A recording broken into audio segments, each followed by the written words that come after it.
Hi there, Livonia. I'm Rob Druzwicki, your Director of Government Affairs and Outreach. This is Livonia on Air, and I'm here to celebrate a very exciting month, a very important month for us to, keep some thoughts in our heads, and that's September is National Emergency Preparedness Month. So I figured we've got a Director of Emergency Preparedness here in the city of Livonia. I want to find out how we can stay safe, keep our families safe, keep our neighbors safe. So I'm joined today by Mr. Brian Kahn, who's our Director of Emergency Preparedness. Thank you so much for coming today, Brian. Thank you for having me. I appreciate being here. So what is it exactly that you do? I always think, if you think of an emergency preparedness director, I don't feel like we have a lot of emergencies, but what is it that you do? What's your day-to-day job? My day-to-day job really it's a lot of preparation. It's making sure that the city, the residents, our private business partners, public partners, that we're prepared for any type of emergency that might befall us. We're talking larger scale emergencies, not the, maybe a traffic accident or something that might happen. And I don't want to call them routine or normal, but we might see on a daily basis. These are the larger scale emergencies, maybe the power outages that go on for several days, maybe it's a significant snowstorm, severe weather, tornadoes, what have you. Really anything that could happen to us in the city, make sure that we're prepared. Right, so we think of that immediate emergency, the call 911 emergency, which could be a traffic accident or somebody having a rough spill in the yard or in the bathroom, wherever. But when we're talking about your role, we're talking about preparing for when big things happen that are going to affect really the whole city. So when a tornado is going to touch down, you're working with, I assume, our regional partners and our national partners to make sure we know what's going on.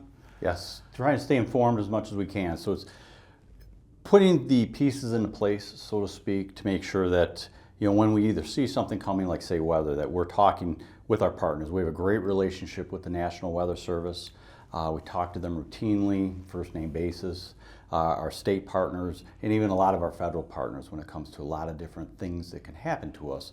So it's always that preparation, preparing for, to make sure that once we get to it, our resources here in the city, because we have a lot of assets, a lot of resources. Sure. That's why we're an independent emergency management program here in the city of Livonia, just because we have so many resources and have so many assets that when something occurs, we're more than likely to probably get through that. So when you say we're an independent emergency management system, does that mean that we're not working in conjunction with all the different cities around us or counties? We are. I mean, it's a lot through mutual aid agreements. It's a partnership for everybody. If something were to happen here in Livonia and say it was confined within the borders of Livonia, our partners around us, whether it's Canton, whether it's Wayne County, Detroit, they're always there to assist us and help us get through that emergency. But ultimately, we're going to respond to those emergencies ourselves. We're going to take care of them till we can't take care of them anymore. And when it gets to a point where our resources are starting to get tapped out, that's when we start reaching out to these other partners. And I'd imagine that's part of that planning, is to know what the heck you even have. Correct. So that before you've run out of ways to assist people, ways to mitigate whatever the problem is, you're already on the phone with one of our other communities, making sure that happens. Correct. It seems really important. We like to think Livonia's small town values, but we are a pretty darn big city. Absolutely. 36 square miles with all the municipal services that we've got right here in the city. So I guess it is really important for us to have our own plan and then those agreements with our other local communities to make sure that folks are staying safe. So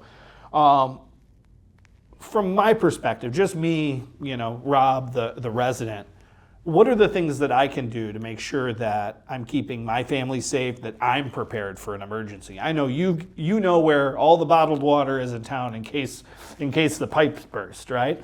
But what should I be doing just as a dad to make sure that my family's going to be safe in case of an emergency? Really, quite a bit, actually. I mean, it's kind of, you break it down to the family core unit, the family values for the most part. So when we look at like emergency preparedness in general, as a nation. We have FEMA.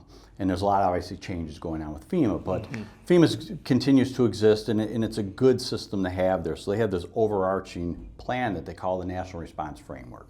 And what National Response Framework kind of spells that out to a certain extent. It says that as a nation, we need to be prepared for anything and everything that could potentially befall us, these large emergencies, whatever they might be.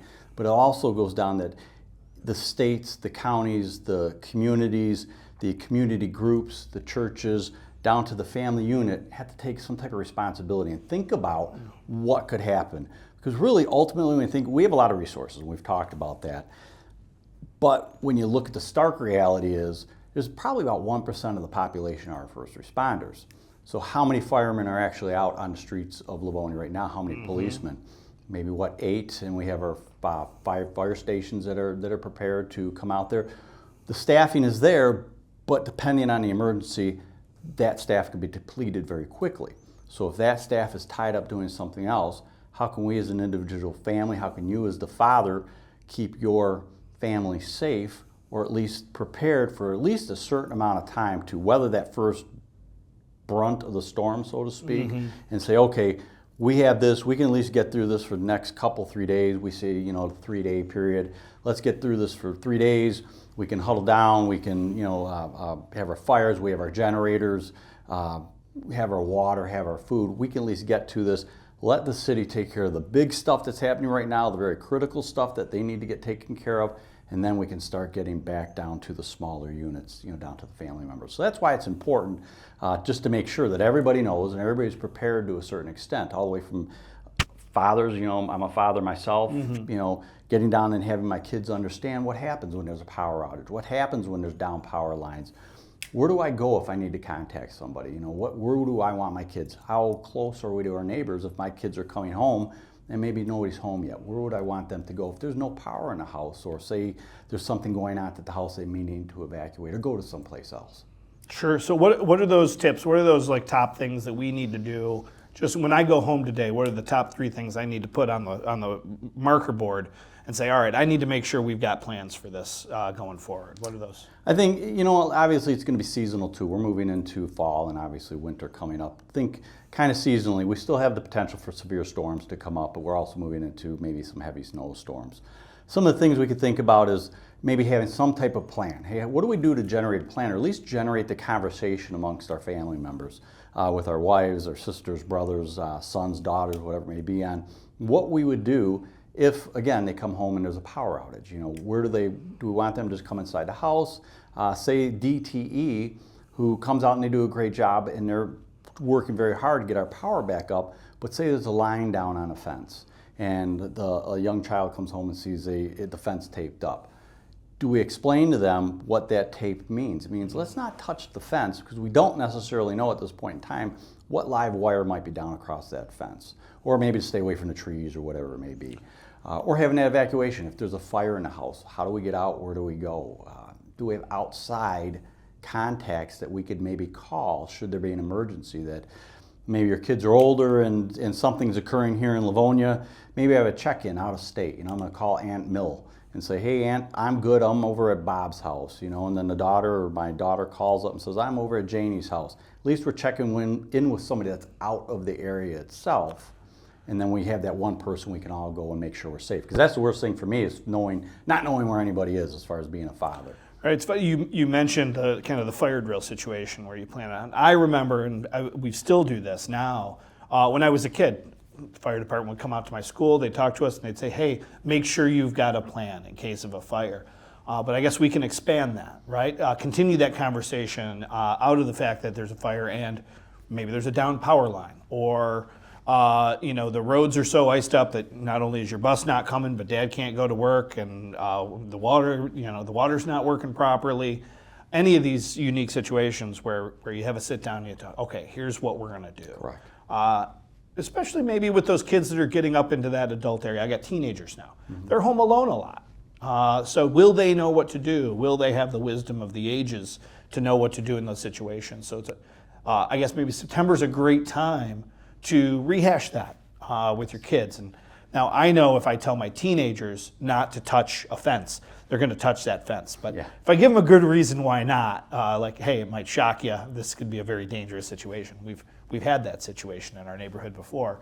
But yeah, just a great time to kind of rehash everything and make sure that we know, all right, this is something we need to be having a conversation about. Just remember, hey, what are we going for now? Now, I know I always go, before I have a conversation with any of my podcast guests, I know there's always some questions that we see all the time on social media and on our website and through emails into City Hall and elsewhere. Once and for all, we're going to have it, on video. What do the sirens mean when the sirens go off, Sure. other than at exactly 1 p.m. the first Saturday of the month? Correct, exactly. So the siren system. The siren system is, we have 19 actual siren towers out there that are spaced throughout the city to cover as much area as they possibly can without overwhelming the area where we have siren towers everywhere. So we have them strategically placed so they can be activated and they can be heard throughout the city itself. Yes, sometimes it might be a lower, you hear it in the distance, but they're designed so you can hear them. They're designed for nothing more than warning people that are outdoors of something, whatever that something is. They're not tornado sirens, they're not severe weather sirens, they're outdoor warning sirens. They're to catch your attention. So maybe you're sitting in the backyard, it's a beautiful sunny day, and you have your back towards the west, and you're laying there dozing, all of a sudden you hear, hey, I hear sirens going off, what's going on? And you look up and see dark gray clouds coming in from the west. What should you do? It's to prompt you to go inside to seek further information. And that information can come from anywhere. Our social media sites on the city website, the emergency preparedness website on there. We can go to our local media stations, turn on the radio and find out what is going on and what might be happening. Or actually even make some calls if we had to make some calls and find out, hey, what's going on? What's actually happening? Correct. We want to make sure people are informed so they can make the right decisions. The warning sirens are just that. They're a warning. They're an attention getter to seek more information with what's going on. We can set those off for anything. I mean, it could be civil unrest. It could be the tornado. It could be really anything that's going to be coming in and happening. Most of the time it's for severe weather. We follow very stringent guidelines for when it comes to severe weather. We've gone with the old National Weather Service, which is, it says at 58 miles an hour, we say 60 miles an hour. If we see an impending storm coming in with winds that have the potential of reaching 60 miles an hour that are sustained, maybe large hail, maybe the potential for tornadoes wherever it is, the inside officer in charge of the police department, he gets a notification directly from National Weather Service. Then he makes the determination based upon the totality of the circumstances to set those sirens off. A lot of other municipalities have much higher thresholds, 75 mile an hour winds, 70 mile an hour winds, but there's nothing really that specifically says you're going to do it this way.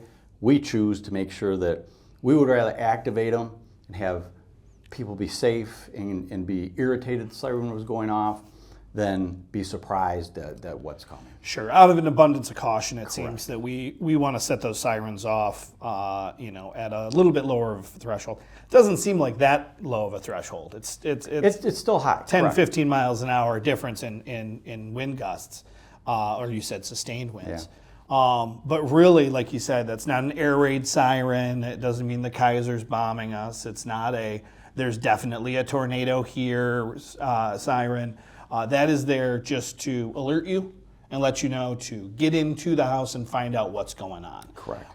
I would argue maybe one of the best ways to have that information at your fingertips even before you hear that siren is Code Red. Do you want to tell me a little bit about Code Red? Sure. Code Red is it's a mass notification system. So there's two types of notification systems we have in the United States: public notification, emergency alerts, and then mass notification. Mass notification typically is a sign-up system. So we offer through the city the Code Red system. And that is a system you can sign up for, where you sign up for it, you manage your account on what you want, what you don't want, and you can ask it to send you alerts, specific alerts for certain things. National Weather Service alerts, alerts from the police department, various different alerts throughout the city you can get on that. And it will go off and let you know. And as somebody who subscribes to Code Red, and I have them all open, I check every box. I want to know everything that might be communicated to me.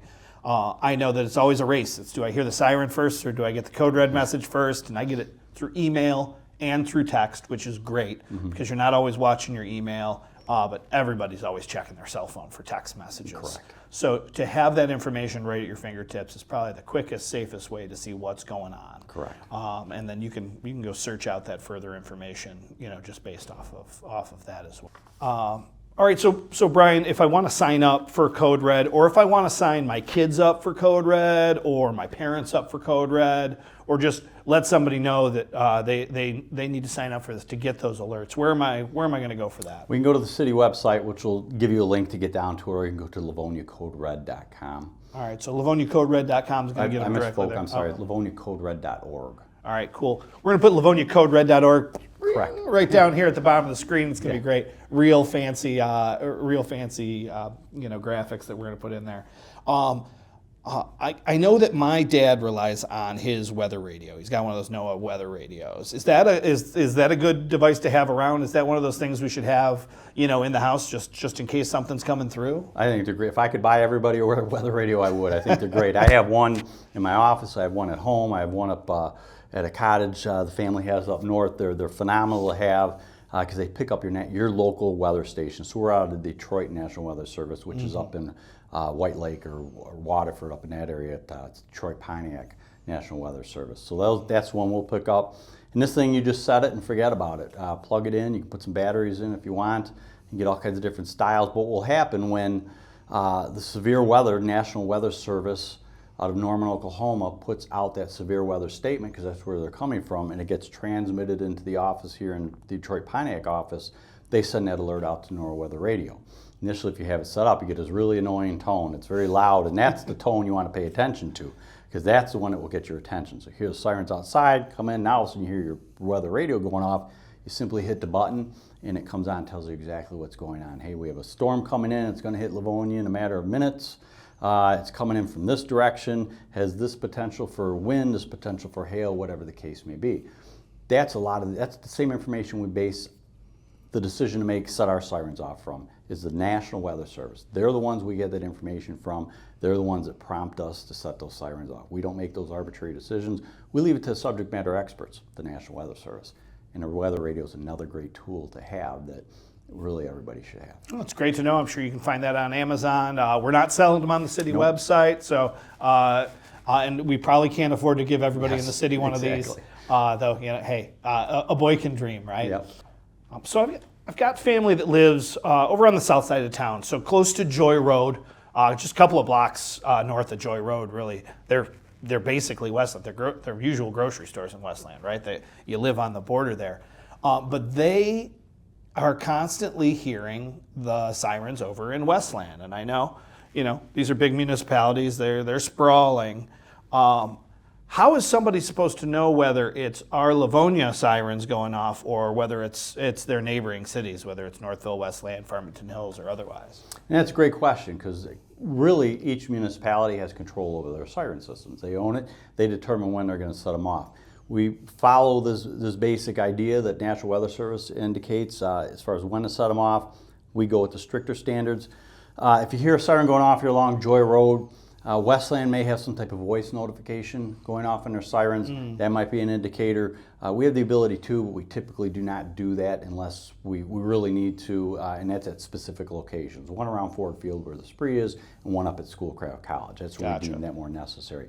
If you have any other questions than that, if you go to the city website, it will tell you, via social media, you can find out whether or not we're setting the sirens off. And generally speaking, it can't hurt to just go and make sure you're safe, right? So if you hear any sirens, take a look, and that's what a siren means, is get yourself inside, get yourself somewhere safe. Correct. And look into what the heck's going on. Exactly. It may be something you just need to go put your patio umbrella down, or it may be something you need to go take cover, go hop in the basement with your family. Exactly. So it's always good to know that, whether it's one city or the other, somebody's watching out for us and letting us know, hey, watch out, something might be coming your way. Exactly. Yeah. Wow. Anything else that folks need to know, taking into account it's going to be Emergency Preparedness Month? What do we need to be looking for through the month of September? Well, there's a whole host of various things, and we could probably go on for hours about what we could be worried about. I think ultimately, as residents of the city of Livonia, what we want to do is we want to make sure that we're aware of what's going on around us. aware of what could potentially happen to us. When it comes to just preparedness, if we look at preparedness in the big picture, we're probably not going to have the tsunami, we're probably not going to have the earthquake. It's not typical for our area. But it is typical to have the snowstorms, the severe weather, the potential tornadoes. Even though there's a smaller scale, there's still tornadoes that can cause a lot of damage, cause injury, or something like a hazmat incident. We have a very large industrial section here in the city, and that's something people should just be aware of. If there's some type of industrial accident, accidents happen all day long, happens throughout the United States, happens to us, and we're no different than anybody else for the most part. But understand that this is a large area south of 96 to Plymouth Road that has a large amount of industrial complex with a lot of different chemicals in it. If an accident were to occur and those were to start burning, maybe understand, what do we do? What's it mean to shelter in place compared to evacuate? And this is all information you can either get on our website, or ready.gov is a great website to get this information from. We can search really anything we want to find out what we need to do for preparedness. So there's a whole host of different things that we could do. Right. Well, and when something like a hazmat situation comes up, when emergency comes up with hazmat, we've got our team here within the city, and then we've got our partners coming in. When Yes. as it grows, we grow with scale. Yes. As to a very large occurrence could happen, and we've got enough partners around us ready to mobilize and come in and help us out, just as we've done for other communities around us. So it's good to know that, number one, you've got to listen to your emergency personnel. If you are near one of these, take the direction. If a firefighter is letting you know to shelter in place, sit tight. Sit tight until given new directions, basically. And we've got an amazing team over there. I know I've just working in the mayor's office, getting wind of situations that have occurred and how quickly we've been able to mitigate what could be disastrous situations by reacting quickly. And that's probably part and parcel to having a plan. Correct. For when these things happen. Absolutely it is. And the idea is just being able to, if you know what's going to happen, or at least you're preparing for what's going to happen, we can have that air of calm to a certain extent to really kind of look at the big picture and say, okay, what do I need to do next? And staying informed is key to that. My office, as part of the job at my office, one of the many things that we do on a daily basis is making sure the public's informed, because the more I can get the public informed, the residents of the city of Livonia informed, I don't want to say the easier it makes the job, but it just makes it's one less thing to worry about. Hey, our residents are good, they know what to do, and they know how to handle this situation. Let's deal with the big incident right now, and then we can kind of start working our way down. We're going to deal with everything, we're going to help everybody out. That's what we're here for as a city, that's what our first responders and the city itself is here for. But really, it's how can we eat that elephant one bite at a time, right? And that's what we're looking to do. Sure. No, that's great. That's great. So, thank you so much. We appreciate you coming out. We appreciate everything you do every day. Well, thank you very much. Those plans are what's important. Those plans are out there saving lives every day. So, on that statement, Livonia, go have a talk with your family. Go make a plan. Go talk about what could happen and what you're going to do in case of different kinds of emergencies. We're going to have some tips and some tricks coming on social media. You'll see that on our Facebook page and our Instagram page and so on throughout the month of September when we're celebrating Emergency Preparedness Month. So go out there, make that plan, and have a wonderful day, Livonia. We will see you next time.